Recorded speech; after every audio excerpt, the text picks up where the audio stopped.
నమస్తే, welcome to AV news. ముందుగా headlines. భారీ వర్షాలపై సీఎం రేవంత్ అత్యవసర సమావేశం. భారీ వర్ష సూచన ఉన్న ప్రాంతాల్లో అధికారులు అలర్ట్ గా ఉండాలన్న సీఎం.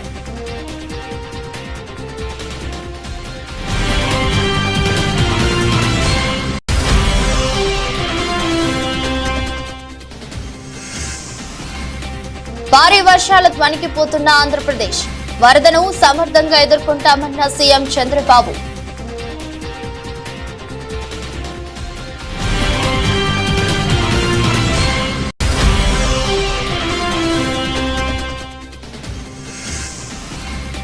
ఘనంగా దివంగత ముఖ్యమంత్రి వైఎస్ రాజశేఖర రెడ్డి 15వ వర్ధంతి నివాళులర్పించిన ముఖ్యమంత్రి రేవంత్ రెడ్డి.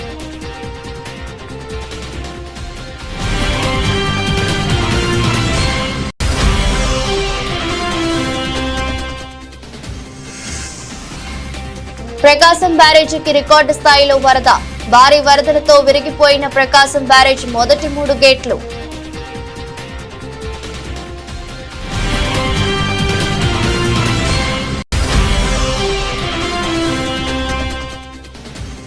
చరిత్ర సృష్టించిన ప్రతి పాల్ తొలి భారతీయ మహిళా అథ్లెట్ గా రికార్డు. మహిళల 200 మీటర్ల T35 కేటగిరీలో కాంస్యం.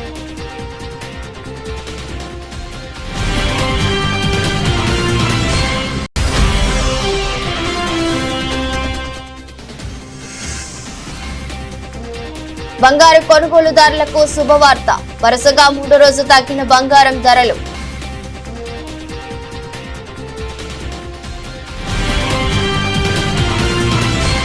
రాష్ట్ర వ్యాప్తంగా భారీ వర్షాలు కురుస్తున్నాయి. ప్రాజెక్టుల్లోకి వరద నీరు వచ్చి చేరుతుండటం ఆయా ప్రాజెక్టుల గేట్లను అధికారులు ఎత్తివేసి నీటిని దిగువకు విడుదల చేస్తున్న పరిస్థితి. భారీ వర్షాలకు వాగులు వంకలు పొంగి పొర్లుతున్నాయి. వర్షాలతో అప్రమత్తమైన అధికారులు ప్రజలకు నష్టం కలగకుండా తగు చర్యలు తీసుకుంటున్నారు. మరోవైపు రాష్ట్రంలో ఎడతెరిపి లేకుండా కురుస్తున్న వర్షాలపై సీఎం రేవంత్ రెడ్డి అత్యవసర సమావేశం ఏర్పాటు చేశారు. కమాండ్ కంట్రోల్ సెంటర్ లో ముఖ్యమంత్రి సమీక్ష నిర్వహించగా మంత్రులు కోమటిరెడ్డి, వెంకటరెడ్డి, శ్రీధర్ బాబు, సీఎం సలహాదారు వేం నరేందర్ రెడ్డి, ప్రభుత్వ ప్రధాన కార్యదర్శి శాంతి కుమారి, డీజీపీ జితేందర్, వివిధ శాఖల ఉన్నతాధికారులు హాజరయ్యారు. భారీ వర్షాలతో వాటిల్లిన నష్టం, వరద సహాయక చర్యల పరిస్థితిపై సమీక్ష నిర్వహించారు. రాష్ట్రంలో అత్యధికంగా ఖమ్మం జిల్లాలో వర్షపాతం నమోదైన విషయం తెలిసిందే. వర్షాలకు పలు నదులు, వాగులు, చెరువులు ఉధృతంగా ప్రవహిస్తున్నాయి. వర్షాల కారణంగా ఇప్పటి వరకు 10 మంది మత్తువాత పడ్డారు. అన్ని జిల్లాల కలెక్టర్లు, ఎస్పీలు, సిపిలతో ఎప్పటికప్పుడు సీఎం మానిటరింగ్ చేస్తున్నారు. ఏజెన్సీ ప్రాంతంలోని ప్రజలకు మరింత అందుబాటులో ఉండాలని సూచించారు. వర్షాల వల్ల నీట మునిగిన పంట పొలాలపై ముఖ్యమంత్రి ఆరా తీశారు. జిల్లాల నుంచి వచ్చే ఫీడ్ బ్యాక్ కోసం సచివాలయంలో టోల్ ఫ్రీ నెంబర్ 04023545408 ఏర్పాటు చేశారు. అస్నా తుఫాన్ కారణంగా భారీ వర్షాలతో ఆంధ్రప్రదేశ్ వణికిపోతుంది. విజయవాడలో కొండ చర్యలు విరిగి పడటంతో పాటు పలు చోట్ల ఆస్తి, ప్రాణ నష్టం సంభవించింది. దాంతో ముఖ్యమంత్రి చంద్రబాబు నాయుడు క్షేత్రస్థాయిలో పర్యటిస్తూ పరిస్థితిని గమనించారు.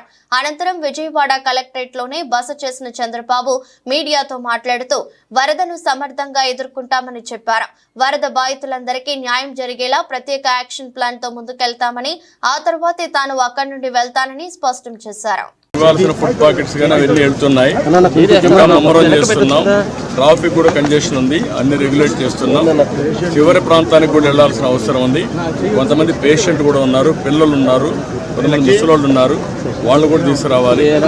ఎవరు కూడా ప్యానిక్ రియాక్షన్ అవసరం లేదు. అందరూ ఓపిక పట్టండి. 1 గంట 2 గంటల్లో అందరం ఓపికగా ఉంటే ఇంకా తొందరగా పనులు అవుతాయి. అన్నీ చేస్తానని అప్పీల్ చేస్తున్నా. ఇక్కడే ఉంటా, కంట్రోల్ రూమ్ని యాక్టివేట్ చేస్తున్నా. ఎంతవరకు చేయగలుగుతామో అన్నీ చేసి అందరిని ఆదుకుంటాం. 110 పైన బోట్లు పనిచేస్తున్నాయి. అదే మాదిరిగా 4-6 హెలికాప్టర్లు వస్తున్నాయి. ఒక హెలికాప్టర్లో ఫుడ్ పెట్టడం కానీ, లేకుంటే బోట్లో తీసుకుపోవడం కానీ, పేషెంట్లు తీసుకురావడం కానీ ఇవన్నీ జరుగుతున్నాయి. వర్షం కూడా పడతా ఉంది, అయినా కూడా ఎక్కడ ఆపరేషన్స్ ఆపం, అన్ని విధాలు. సార్, ప్రకాశం బ్యారేజ్ 69 గేట్ దగ్గర బోట్లు కొట్టుకురావడం ఏమన్నా కుట్రే ఉందా? ఇవన్నీ ఇప్పుడు నేను అవన్నీ మాట్లాడను. ప్రతి ఒక్కదానికి మనం అవన్నీ మాట్లాడడం కరెక్ట్ కాదు. ప్రస్తుతం నా డ్యూటీ ఎట్టి పరిస్థితుల్లో కష్టాల్లో ఉండే ప్రజలను ఆదుకోవడం, వాళ్ళ ప్రాణాలు కాపాడుకోవడం, తక్షణ వాళ్ళకి కొంత సహాయం చేయడం అవసరం. అదే చేస్తాం. ఇంకా కూడా మనకు ఓవరాల్గా అక్కడే ఉంది. బంగాళాఖాతంలో వాయుగుండం కారణంగా తెలంగాణలో భారీ వర్షాలు కురుస్తున్న సంగతి తెలిసిందే. ఇప్పటికే జలాశయాలకు భారీ ఎత్తున వరద నీరు చేరుతుంది. ఈ మేరకు రాష్ట్ర వ్యాప్తంగా పలు ప్రాంతాలు ముంపునకు గురవుతున్నాయి. ఈ నేపథ్యంలో నీటిపారుదల శాఖ మంత్రి ఉత్తమ్ కుమార్ రెడ్డి సూర్యాపేట జిల్లాలో పర్యటించారు. నడిగూడెం మండలం రామచంద్రాపురం వద్ద నాగార్జున సాగర్ ఎడమ కాలువకు గండిపడిన ప్రదేశాన్ని Kodad MLA Padmavathi, Suryapet collector Tejas Nandlal Pawar, SP Sanpreet Singh తో కలిసి ఆయన సందర్శించారు. ఈ సందర్భంగా అధికారులను అప్రమత్తం చేశారు. ఇలాంటి ప్రాణ నష్టం జరగకుండా చూడాలని ఆదేశించారు. పంట నీట మునిగిన రైతులు ఎవరూ ఆందోళనకు గురి కావద్దని, కాంగ్రెస్ ప్రభుత్వం అందరినీ ఆదుకుంటుందని మంత్రి ఉత్తమ్ హామీ ఇచ్చారు. ఆయన దురదృష్టవశాత్తు రాష్ట్రంలోనే అతి భారీ వర్షం హుజూర్ నగర్, కోదాడ ప్రాంతంలో పడడం జరిగింది. ఇద్దరి ప్రాణాలు కోల్పోవడం జరిగింది. అదేవిధంగా అనేక ఇండ్లల్లో నీళ్లు రావడం జరిగింది. మరి అన్నిటికీ తగిన రిలీఫ్ చర్యలు ఇప్పుడు తీసుకుంటున్నాం. ఇక్కడ నాగార్జున సాగర్ లెఫ్ట్ కెనాల్ పై పాలేరు నుంచి బ్యాక్ వాటర్ పెరిగి ఈ నీళ్లు నాళ్ళు ఎక్కువై బ్యాంక్లో ఓవర్ఫ్లో అయి బ్యాంక్ మెత్తబడి ఇక్కడ లెఫ్ట్ కెనాల్ తెగడం జరిగింది. ఒక 300 ఎకరాల పొలాలపై కూడా నీళ్లు పోయినాయి. అదృష్టవశాత్తు ఊర్లోకి నీళ్లు పోలేదు. ఈ 300 ఎకరాలు పంట కోల్పోయిన రైతులకి తగిన విధంగా నష్టపరిహారం ప్రభుత్వంలో ముఖ్యమంత్రి గారితో మాట్లాడి ఏర్పాటు చేస్తాము. అదేవిధంగా ఈ కాలువ, ఈ బ్రీచ్ క్లోజ్ చేయడానికి వాటర్ ఇంకొద్ది దక్కిన తర్వాత ఇంకో రోజు తర్వాత పనులు మొదలుపెట్టి వారం రోజుల లోపల ఈ బ్రీచ్ క్లోజ్ చేస్తాం. రాష్ట్ర వ్యాప్తంగా ప్రజలందరూ కూడా అప్రమత్తంగా ఉండాలి. మరి ప్రభుత్వ పరి నుంచి ఏమేమి చర్యలు తీసుకోవాలో అన్నీ తీసుకుంటున్నాం. తప్పనిసరిగా నష్టపోయిన వాళ్ళకి క్యాబినెట్లో పెట్టి చర్చించారో ఇప్పిస్తామని చెప్పి కూడా మనం చేస్తాం. గండి పూడ్చడానికి ఎన్ని రోజులు పడుతుంది సార్? జనరల్గా లెఫ్ట్ కెనాల్ ఆగిపోయినాయి కదా వాటర్ పూడ్చడానికి. సరే ఇప్పుడు ఎమర్జెన్సీ ఏం లేదు, నీళ్లు పుష్కలంగా ఉన్నాయి. అటు ఇప్పుడు సూర్యాపేట సిఈ గారు చెప్పే అంచనాల మేరకు వారం రోజుల్లో గండి పూడ్చని చెప్పి చెప్పడం జరుగుతుంది. సార్ జిల్లా వ్యాప్తంగా ఎంత అంచనా వేస్తారు సార్ పంట నష్టం? ఇప్పుడు నిన్ననే కదా మొన్ననే కదా భారీ వర్షాలు అయింది. ఇప్పుడు నిన్న పూర్తిగా ఈ రిలీఫ్ మెజర్స్ మీదనే ఉన్నాము. రేపు ఎల్లుండి ఎన్యూమరేషన్ చేసి ఎంత నష్టం జరిగితే అంత నష్టపరిహారం ఇప్పిస్తామని చెప్పి మాకు. పులివెందుల పర్యటన ముగించుకొని మాజీ ముఖ్యమంత్రి వైఎస్ఆర్ కాంగ్రెస్ పార్టీ అధినేత వైఎస్ జగన్ విజయవాడ చేరుకున్నారు. విజయవాడ కృష్ణలంక ఏరియాలో రిటైనింగ్ వాల్ దగ్గర కృష్ణానది ప్రవాహాన్ని మాజీ ముఖ్యమంత్రి వైఎస్ జగన్ పరిశీలించారు. మీరు సీఎంగా ఉన్న సమయంలో కట్టించిన రిటైనింగ్ వాల్ వల్లే మా ప్రాణాలు నిలిచాయని వైఎస్ జగన్ కు కృష్ణలంక వాసులు కృతజ్ఞతలు తెలిపారు. రిటైనింగ్ వాల్ లేకపోతే పూర్తిగా తమ జీవితాలు అతలాకుతలమయ్యేవని ఆవేదన వ్యక్తం చేశారు. వైఎస్ఆర్ కాంగ్రెస్ పార్టీ శ్రేణులు సహాయ చర్యల్లో అండగా ఉంటారని వైఎస్ జగన్ భరోసానిచ్చారు.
ముఖ్యమంత్రి వైఎస్ రాజశేఖర రెడ్డి 15వ వర్ధంతి సందర్భంగా ముఖ్యమంత్రి రేవంత్ రెడ్డి వారికి నివాళులర్పించారు.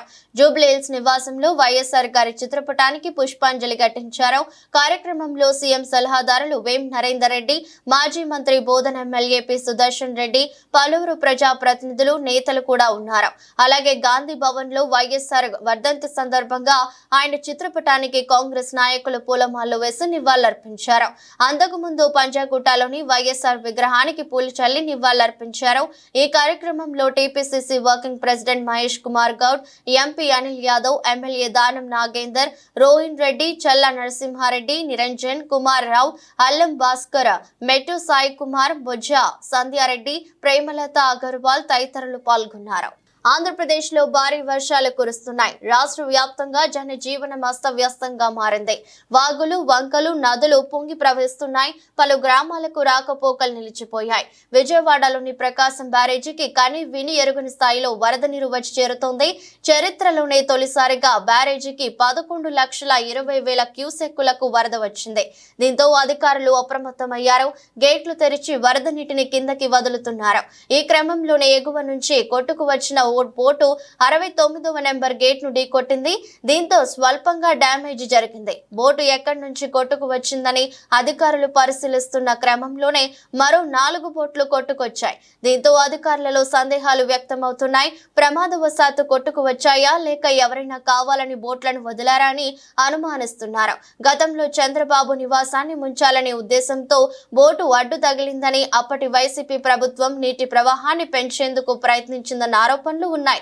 తాజాగా 4 బోట్లు కొట్టుకు రావడంతో నాడు జరిగిన సంఘటనను అధికారులు గుర్తు చేస్తున్నారు.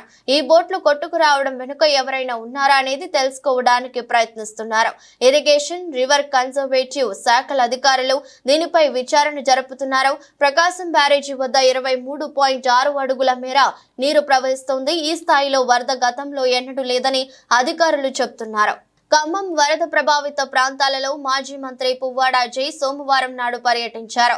దెబ్బతిన్న ఇండ్లు, నష్టపోయిన బాధితులను కలిసి పరామర్శించి ధైర్యం చెప్పారు. అండగా ఉంటానని భరోసా కల్పించారు. ప్రభుత్వం తక్షణమే ఆదుకోవాలని కోరారు. వరద బాధితులు తమ కష్ట నష్టాలను మాజీ మంత్రి పువ్వాడతో చెప్పుకున్నారు. అలాగే ఖమ్మంలో తక్షణమే సహచరులు చేపట్టే విధంగా ప్రభుత్వంపై ఒత్తిడి చేయండి. ప్రభుత్వం అజాగ్రత్తతో చిన్న కుటుంబాలన్నీ చిన్నాభిన్నమయ్యాయంటూ ఎంఐఎం పార్టీ శాసనసభ పక్ష నేత అక్బరుద్దీన్ ఓవైసీతో ఫోన్లో మాట్లాడారు. ఖమ్మంలోని వరద ప్రాంత ప్రజల దయానీయమైన పరిస్థితిని మాజీ మంత్రి వివరించారు. ప్రభుత్వంపై ఒత్తిడి తీసుకురావాలని కోరుతున్నారు.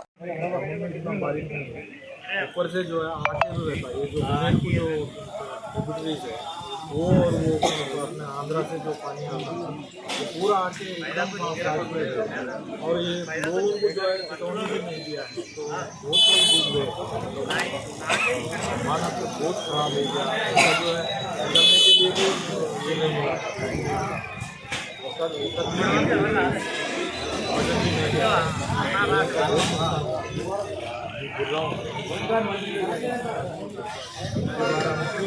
ऐसी बात है हम लोग जो है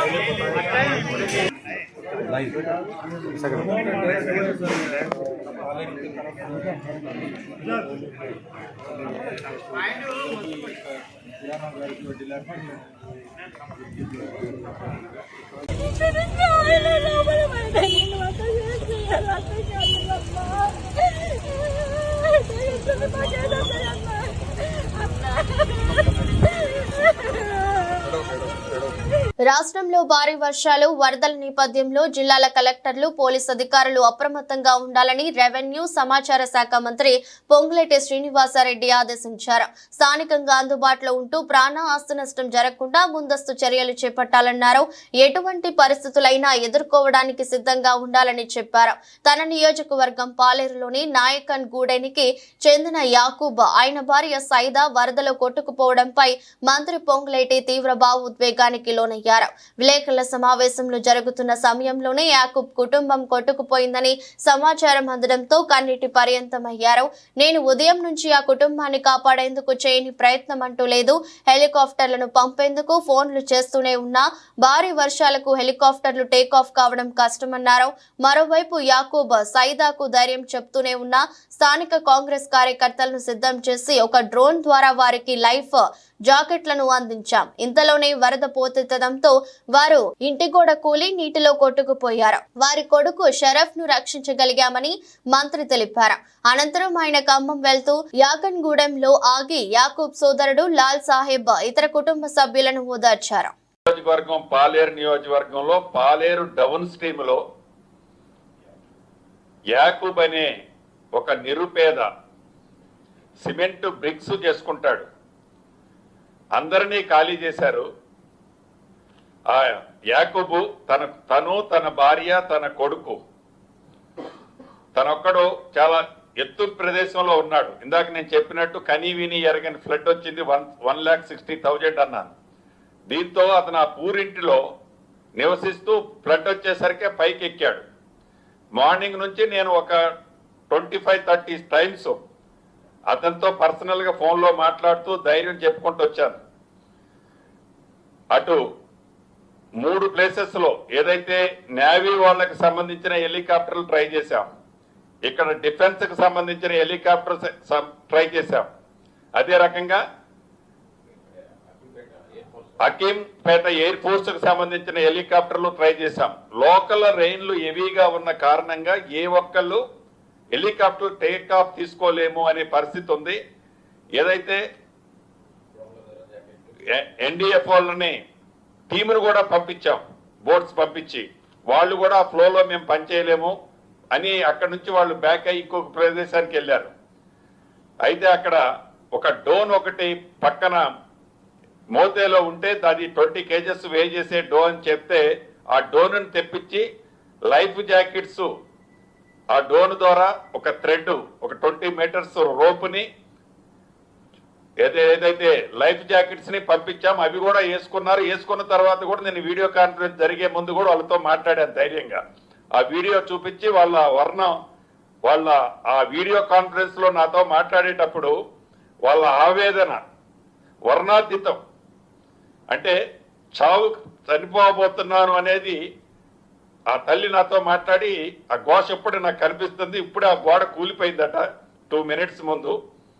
చాలా తప్పకుండా భగవంతుడు వాళ్ళని కాపాడాలని ఆ ముగ్గురిని, ఎందుకంటే లైఫ్ జాకెట్స్ ఉన్నారు కాబట్టి ఏమీ జరగొద్దని మనస్ఫూర్తిగా కోరుకుంటాను. సతనపల్లి నియోజకవర్గంలో అండగా ఉంటా సమిష్టి కృషితో ప్రభుత్వ వైఫల్యాలపై పోరాడుదాం, చట్టబద్ధంగా ఎదుర్కొందామని పూర్వ జలవనరుల శాఖ మంత్రులు అంబటి రాంబాబు అన్నారు.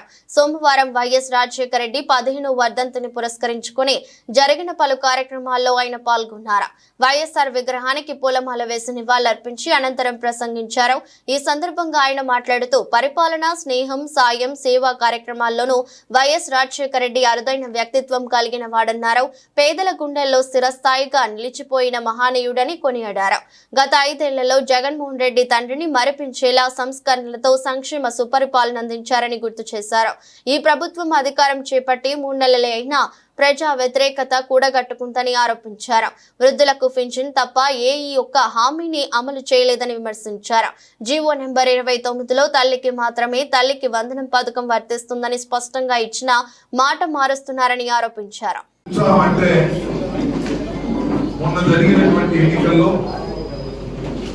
మన ఊహకు అందని విధంగా మన ఓటమి మారయ్యాం. చిన్న ఓటమి కాదు.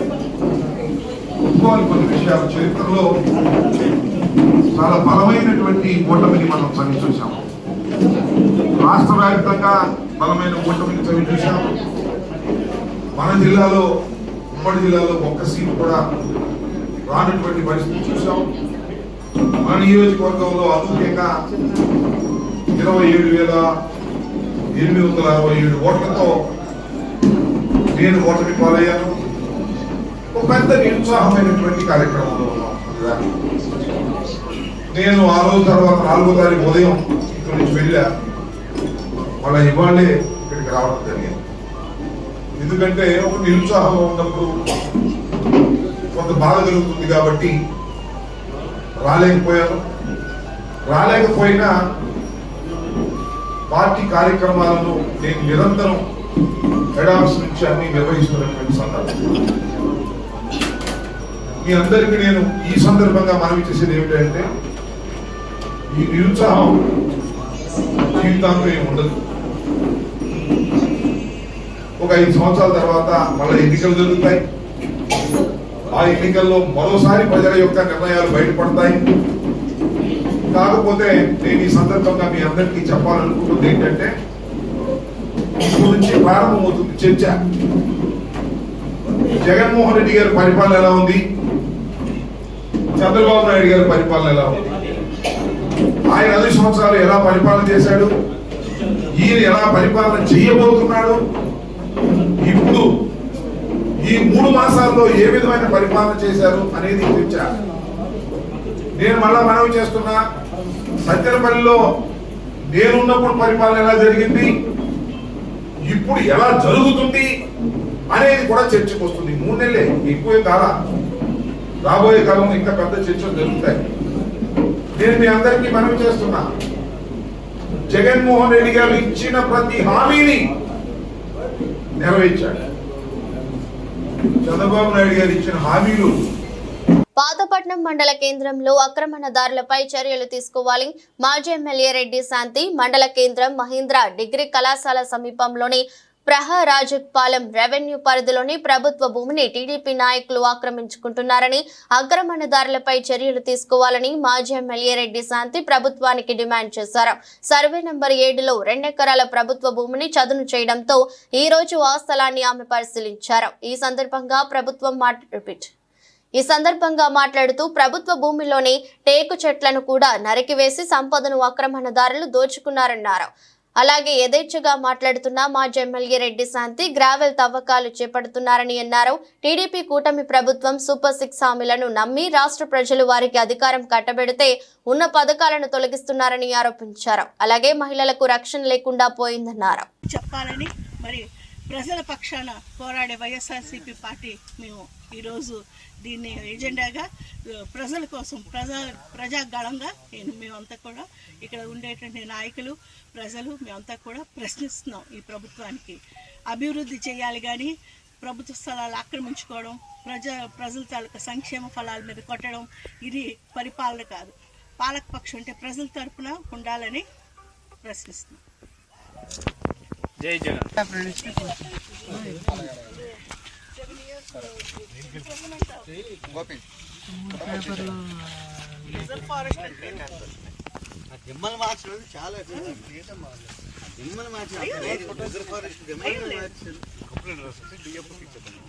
మేడం గారు పెద్దసార్ల అటవీ శాఖ మంత్రి పదవుల కోసం ఒక ట్యాంక్ ఇచ్చారు, ఎంత స్థలమే. ఆయన మీద కేసు పెట్టి 3 సంవత్సరాలు కోర్టు ఇప్పిస్తారు ఫారెస్ట్ వాళ్ళు. ఆల్రెడీ ఎంత ఆక్రమణ చేసుకున్న ఫారెస్ట్ వాళ్ళు ప్రొడక్షన్ ఇచ్చారు. టేక్ చెట్లు కొడితే 7 సంవత్సరాల పైన ఇంప్రెస్మెంట్ అవుతుంది సార్. అవును మేడం. మా ఏరియాకి లో వోల్టేజ్ 2 దిమ్మలు కట్టుకోలేదు. మేము ఇవ్వలేమన్నారు మేడం. కంప్లైంట్ ఇచ్చినప్పుడు ఫారెస్ట్ మనకి సపోర్ట్ ఇచ్చారు కదా, ఇదంతా ఫారెస్ట్ ఆపారు. ఈ రోజు మరి ఆ స్టెన్స్ కప్పేసి ఈ రోజు మళ్ళీ కొత్త స్టెన్స్. ఆమ్ ఆద్మీ పార్టీ ఎమ్మెల్యే అమానతుల్లా ఖాన్ అనుమానమే నిజమైంది. సోదాల పేరుతో సోమవారం ఆయన ఇంటికి చేరుకున్న ఎన్ఫోర్స్మెంట్ డైరెక్టరేట్ అధికారులు చివరకు ఆయనను అరెస్ట్ చేస్తున్నట్లు ప్రకటించారు. నాటకీయ పరిణామాల మధ్య ఇంటి ముందు భారీగా బలగాలను మోహరించి ఆయనను తరలించారు. ఢిల్లీ వక్ఫ్ బోర్డు నియామకాల్లో అవకతవకలకు పాల్పడ్డారనే ఆరోపణలపై అమానతుల్లా ఖాన్ ను అరెస్ట్ చేసినట్లు వెల్లడించారు. సోమవారం ఉదయం 7 గంటలకే అమానతుల్లా ఖాన్ ఇంటికి ఈడీ అధికారులు చేరుకున్నారు.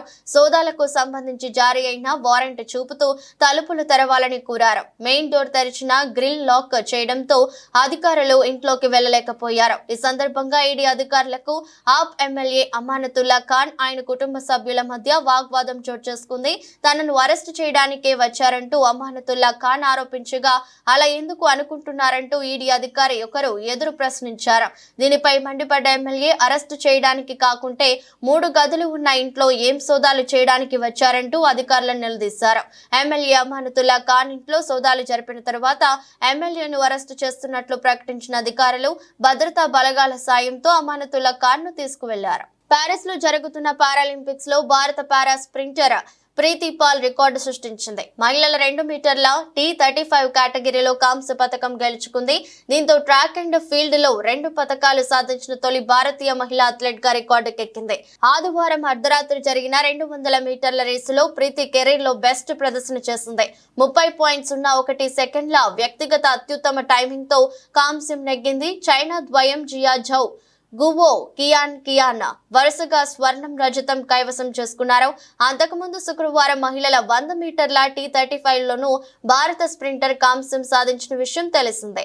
23 ఏళ్ల ఆమె ఫైనల్లో 14.21 సెకండ్లతో 3వ స్థానంలో నిలిచింది. యూపీకి చెందిన ప్రీతి సోషల్ మీడియాలో పారాలింపిక్ గేమ్స్ క్లిప్లను చూసిన తర్వాత 17 ఏళ్ల వయసులో పారా స్పోర్ట్స్ పట్ల ఆసక్తి పెంచుకుంది. అథ్లెటిక్స్ ప్రాక్టీస్ చేయడం ప్రారంభించిన కొన్నేళ్లకు ఆమె తన గురువు పారాలింపియన్ ఫాతిమా కార్టూన్ ను కలుసుకోవడంతో ప్రీతి జీవితం మారిపోయింది. ఫాతిమా ప్రోత్సాహంతో ప్రీతి జిల్లా రాష్ట్ర జాతీయ స్థాయి పోటీలలో పాల్గొంది. 2023 ఆసియా పారా గేమ్స్ లో అంతర్జాతీయ స్థాయి ప్రదర్శన ఇచ్చింది. దాంతో ప్యారిస్ పారాలింపిక్ గేమ్స్ కు అర్హత పోటీల కోసం ప్రీతి ఢిల్లీలోని జవహర్ లాల్ నెహ్రూ స్టేడియంలో కోచ్ గజేందర్ సింగ్ వద్ద శిక్షణ పొందింది. ఆమె కోచ్ సాయంతో తన రన్నింగ్ టెక్నిక్లను మెరుగుపరుచుకుంది. ఆ తర్వాత ఈ ఏడాది జరిగిన ప్రపంచ పారా అథ్లెటిక్స్ ఛాంపియన్షిప్ లో ప్రీతి తన మొదటి అంతర్జాతీయ పతాకాన్ని కైవసం చేసుకుంది. అక్కడ ఆమె 100 మీటర్లు 200 మీటర్ల ఈవెంట్లలో కాంస్య పతాకాలను సాధించింది. మగవాళ్లకు గుడ్ న్యూస్. వరుసగా 3వ రోజు బంగారం ధరలు స్వల్పంగా తగ్గాయి. 10 గ్రాముల 22 క్యారెట్ల బంగారం ధర 10 తగ్గి 66,940కి చేరింది. ఆదివారం ఈ ధర 66,950గా ఉంది. 24 క్యారెట్ల బంగారం 10 గ్రాముల ధర సైతం 10 దిగొచ్చి 73,030 వద్ద కొనసాగుతోంది. ఆదివారం 73,040గా ఉండేది. 100 గ్రాముల 24 క్యారెట్ల ధర పసిడి ధర 100 మేర తగ్గి 73,300 వద్ద కొనసాగుతోంది. 1 గ్రామ్ గోల్డ్ ధర 7,303గా ఉంది. హైదరాబాద్ లో 22 క్యారెట్ల గోల్డ్ ధర 66,940గా ఉంది. 24 క్యారెట్ల పసిడి ధర 73,030 వద్ద ట్రేడ్ అవుతుంది. విజయవాడ, విశాఖపట్నంలోనూ ఇవే ధరలు కొనసాగుతున్నాయి. దేశంలోని ప్రధాన నగరాల్లో సైతం బంగారం ధరలు సోమవారం తగ్గాయి. ఢిల్లీలో 22 క్యారెట్ల పసిడి ధర 67,090, 24 క్యారెట్ల బంగారం ధర 73,030గా ఉంది. కోల్కతాలో ప్రస్తుతం 22 క్యారెట్ల పసిడి ధర 66,940 పలుకుతోంది. 24 క్యారెట్ల ధర 73,030గా ఉంది. ముంబై, పూణే తదితర నగరాల్లోనూ ఇవే ధరలు కొనసాగుతున్నాయి. చెన్నైలో 22 క్యారెట్ల బంగారం ధర 66,940 గాను 24 క్యారెట్ల ధర 73,030. బెంగళూరులో 22 క్యారెట్ల గోల్డ్ 66,940, 24 క్యారెట్ల ధర 73,030 గాను ఉంది.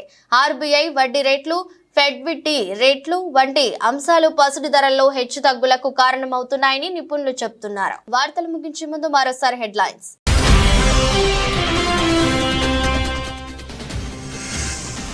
భారీ వర్షాలపై సీఎం రేవంత్ అత్యవసర సమావేశం. భారీ వర్ష సూచన ఉన్న ప్రాంతాల్లో అధికారులు అలర్ట్ గా ఉండాలన్న సీఎం.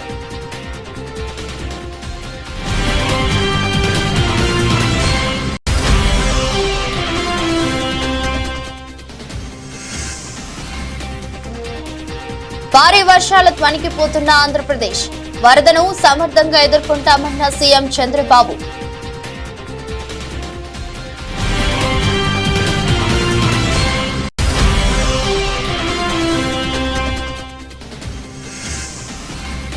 ఘనంగా దివంగత ముఖ్యమంత్రి వైఎస్ రాజశేఖర రెడ్డి 15వ వర్ధంతి నివాళులర్పించిన ముఖ్యమంత్రి రేవంత్ రెడ్డి.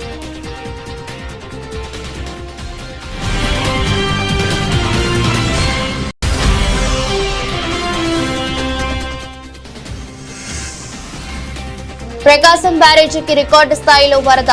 భారీ వరదలతో విరిగిపోయిన ప్రకాశం బ్యారేజ్ మొదటి 3 గేట్లు.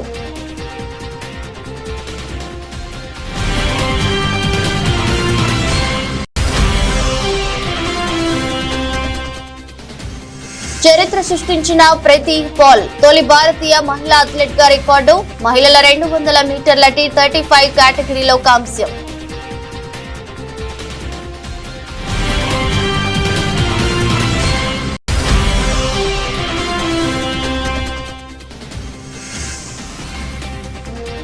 బంగారు కొనుగోలుదారులకు శుభవార్త. వరుసగా 3వ రోజు తగ్గిన బంగారం ధరలు.